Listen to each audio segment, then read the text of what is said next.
Wayanad veterinary university ക്യാമ്പസിൽ സിദ്ധാർത്ഥൻ കൊല്ലപ്പെട്ടത് Taliban model അക്രമത്തിൽ എന്ന് സൂചന.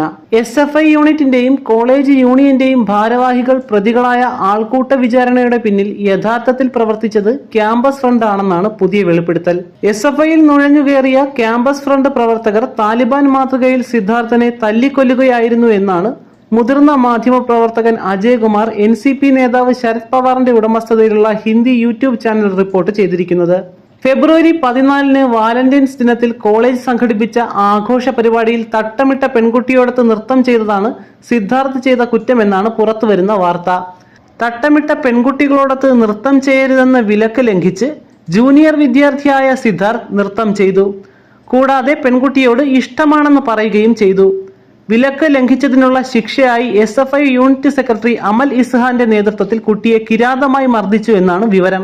റാഗിംഗ്, ആൾക്കൂട്ടമർദ്ദനം, SFIയുടെ രാഷ്ട്രീയ കൊലപാതകം എന്നെല്ലാം പറഞ്ഞ് കേസിനെ വഴിതിരിച്ചു വിടാൻ ശ്രമിച്ചതും ആസൂത്രിതമായിരുന്നു എന്ന് കരുതണം. 15-ാം തീയതി വീട്ടിലേക്ക് പോയ സിദ്ധാർത്ഥിനെ രഹാൻ ബിനോയ് എന്ന കുട്ടി വിളിച്ചതനുസരിച്ച് യാത്ര എറണാകുളത്ത് അവസാനിപ്പിച്ച് 16-ന് തിരിച്ചു പോവുകയായിരുന്നു.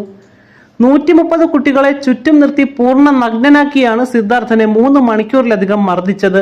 സിദ്ധാർത്ഥനെ 2 ബെൽറ്റുകൾ പൊട്ടുന്നതുവരെ അവർ തല്ലി. കഴുത്തിൽ കമ്പി കുരുക്കി ശ്വാസം മുട്ടിച്ചു.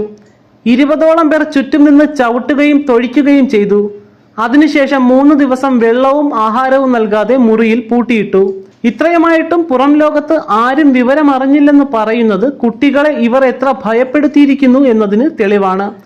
സിദ്ധാർത്ഥൻ മരണാസന്നനാകുന്നതുവരെ മർദ്ദിച്ചു എന്ന് ചില മാധ്യമങ്ങൾ റിപ്പോർട്ട് ചെയ്തിട്ടുണ്ട്. എന്നാൽ മരണാസന്നനായ കുട്ടി എങ്ങനെ മുറിയിലെത്തിയെന്നോ ഉരിഞ്ഞ വസ്ത്രങ്ങൾ തിരിച്ചെടുത്ത് എങ്ങനെ തൂങ്ങിയെന്നോ വ്യക്തമല്ല. ഉത്തരേന്ത്യയിൽ നിന്നുള്ള കുട്ടികൾ UGCക്ക് ഇമെയിൽ സന്ദേശം അയച്ചപ്പോഴാണ് വിവരം ആദ്യമായി പുറം ലോകം അറിയുന്നത്. UGC അറിയിച്ചതിനനുസരിച്ചാണ് പോലീസ് കോളേജിൽ എത്തിയതെന്നും അറിയുന്നു. കോളേജിൽ SFIയുടെ മറവിൽ ക്യാമ്പസ് ഫ്രണ്ട് ഭീകരാന്തരീക്ഷം സൃഷ്ടിച്ചിരിക്കുകയാണെന്നും റിപ്പോർട്ട് ചെയ്തിരിക്കുന്നു. അതേസമയം പോലീസും സർക്കാരും പുറത്തുനിന്നുള്ള പിന്തുണയും ഈ ഭീകരർക്ക് സംരക്ഷണം നൽകുന്നതായും പറയുന്നുണ്ട്. ഇറാഖിലും സിറിയയിലും അഫ്ഗാനിസ്ഥാനിലും കണ്ടതുപോലെ ആൾക്കൂട്ടത്തെ ചുറ്റും നിർത്തി പരസ്യ വിചാരണ ചെയ്താണ് സിദ്ധാർത്ഥനെ കൊന്നത്.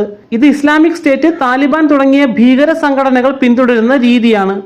കേരളത്തിലെ ക്യാമ്പസുകളിൽ തീവ്രവാദ സംഘടനകൾ നുഴഞ്ഞു കയറിയിട്ടുണ്ടെന്ന ആരോപണത്തിന് ബലം പകരുന്നതാണ് വൈത്തിരി സംഭവം. എന്നാൽ സിദ്ധാർത്ഥൻ ആത്മഹത്യ ചെയ്തതാണെന്ന രീതിയിലാണ് അന്വേഷണ സംഘം അഭിപ്രായപ്പെട്ടിരിക്കുന്നത്. എന്തിനായിരുന്നു സിദ്ധാർത്ഥനെ കൊന്നത്? അന്യമതക്കാരൻ തട്ടമിട്ട പെൺകുട്ടിയോട് അടുത്തിടപഴകിയതിനാണ് കൊന്നത് എന്നാണ് ഉത്തരം. ആ പെൺകുട്ടിയോട് സിദ്ധാർത്ഥ് ഇഷ്ടം അറിയിച്ചതാണ് കാരണം എന്നും പറയുന്നു. തട്ടമിട്ട പെൺകുട്ടിക്ക് അകത്തുനിന്നും പുറത്തുനിന്നും സംരക്ഷണം നൽകാൻ നിയുക്തരായ പോരാളികൾ SFIയിൽ നുഴഞ്ഞുകയറി അവരുടെ അജണ്ട നടപ്പാക്കുകയായിരുന്നു. ഇനിയും വ്യക്തമാകാത്ത കാര്യങ്ങൾ നിരവധിയാണ്. തട്ടത്തിൽ മറിഞ്ഞിരുന്ന ആ പെൺകുട്ടി ആരാണ്?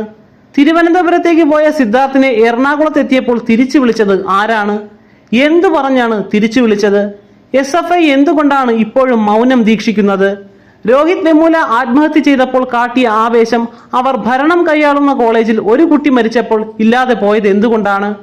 മറ്റൊരാളാണ് മരിച്ചതെങ്കിൽ കേരളം കത്തുകയില്ലായിരുന്നോ? SFIയുടെ ഇരട്ടത്താപ്പും പ്രീണന രാഷ്ട്രീയവും മറനിൽക്കുന്ന സംഭവം കൂടിയാണ് വൈത്തിരിയിലേത്.